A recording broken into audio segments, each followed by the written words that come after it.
নমস্কার বন্ধুরা, cook with অন্বেষায় আপনাদের সবাইকে স্বাগত। গরমের সময় দেখবেন হালকা আর পাতলা খাবার খেতে বেশি ভালো লাগে।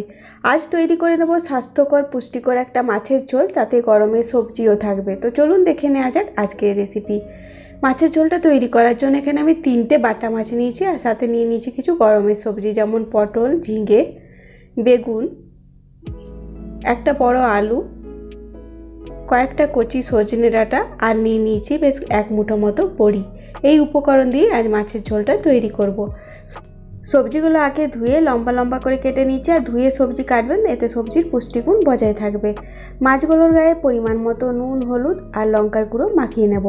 আমি এই রেসিপিটা বাটা মাছ দিয়ে তৈরি করছি, আপনারা চাইলে যে কোনো মাছ দিয়ে তৈরি করে নিতে পারেন। মাছগুলো ভাজার জন্য কড়াইয়ে পরিমাণ মতো সরষের তেল গরম করে নিতে হবে, তারপরে অল্প একটু নুন দিয়ে দেবো। এতে মাছগুলো ভাজার সময় তেলটা গায়ে ছিটকে লাগবে না, আর তেলটাকে কড়াইয়ের চারদিকে ভালো করে ছড়িয়ে দিলাম। গরম সরষের তেলের মধ্যে মাছগুলোকে এবার লাল করে ভেজে নেব।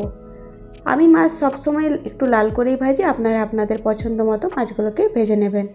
এক পিঠ ভাজা হয়ে গেলে উল্টে দিয়ে অপর পিঠও ভেজে নিতে হবে। মাছ ভাজার পরে এবার আমি বড়িগুলোকে ভেজে নেব। মাছগুলোকে প্রথমে গরম তেল থেকে তুলে নিয়ে ওই তেলের মধ্যে বড়িগুলোকে দিয়ে দিলাম।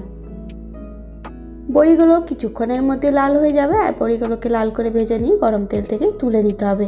কিছু সবজি ভেজে নেব, যেমন পটল আর বেগুনটাকে ভেজে নিতে হবে। প্রথমে পটলগুলো দিলাম, হালকা করে পটলগুলোকে ভেজে নেব, খুব লাল করে এখানে ভাজার দরকার নেই। এক একটা পটলকে 2 টুকরো করে কেটে নিয়েছি। পটল ভেজে তুলে নেওয়ার পর বেগুনগুলোকেও বেশ লাল করে এখানে ভাজবো। বেগুনগুলো অবশ্যই একটু ভালো করে ভেজে নেবেন। আর কোনো নুন হলুদ কিচ্ছু দেওয়ার দরকার নেই, তেলের মধ্যে এইভাবে নাড়াচাড়া করে বেগুনগুলোকে জাস্ট ভেজে নিতে হবে। ওই তেলের মধ্যে সামান্য আর একটু তেল মিশিয়ে নেবো ঝোলটা রান্না করার জন্য। তেল গরম হয়ে গেলে কালো জিরে আর কাঁচা লঙ্কা ফোড়নের জন্য দিয়ে দিলাম। ফোড়নটাকে কয়েক সেকেন্ড এখানে ভেজে নিতে হবে। তারপর আমি এখানে দিয়ে দেবো কেটে রাখা আলু। আলুটাকে জাস্ট 1 মিনিট মতো নাড়াচাড়া করে ভেজে নেব গরম তেলের মধ্যে। তারপরে পেঁয়াজগুলো দিয়ে দেবো। আলু আর পেঁয়াজ এখানে একসাথেই ভেজে নেব। এইভাবেও আপনারা ঝোল রান্না করে দেখতে পারেন, এতে কিন্তু স্বাদ বেশ ভালো হয়। এবারে বাকি সবজি যেমন ঝিঙে আর সজনে ডাঁটাটাও দিয়ে দিলাম। ঝিঙেটা আগে ভাজার দরকার নেই, একদম নরম হয়ে যায়, সেই জন্য ঝিঙেগুলো আলুর সাথে এইভাবে নাড়াচাড়া করে ভেজে নিলেই হবে। এখানে অল্প অল্প করে 1 চামচ আদা রসুন বাটা দিলাম। আদার থেকে রসুনের পরিমাণটা খুব কম আছে।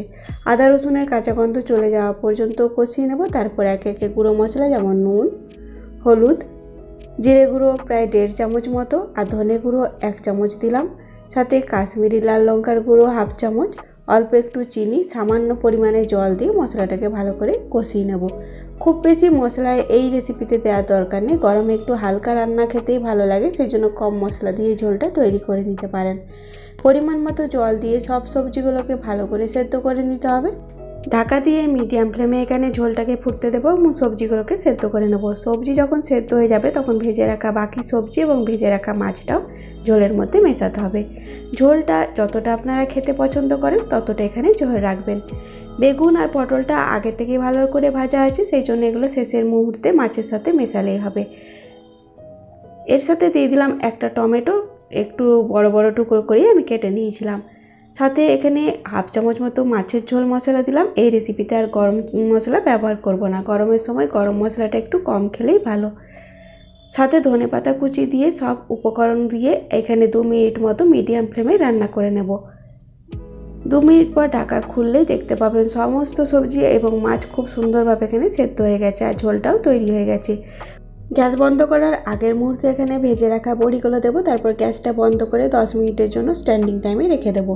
তাহলেই তৈরি হয়ে যাবে হালকা পাতলা মাছের ঝোল, গরমের জন্য একদম পারফেক্ট। অবশ্যই এইভাবে ঝোলটা রান্না করে দেখুন, রেসিপি ভালো লাগবে। আর রেসিপি ভালো লাগলে লাইক শেয়ার করবেন, সাথে চ্যানেলটাকে প্লিজ সাবস্ক্রাইব করে নেবেন।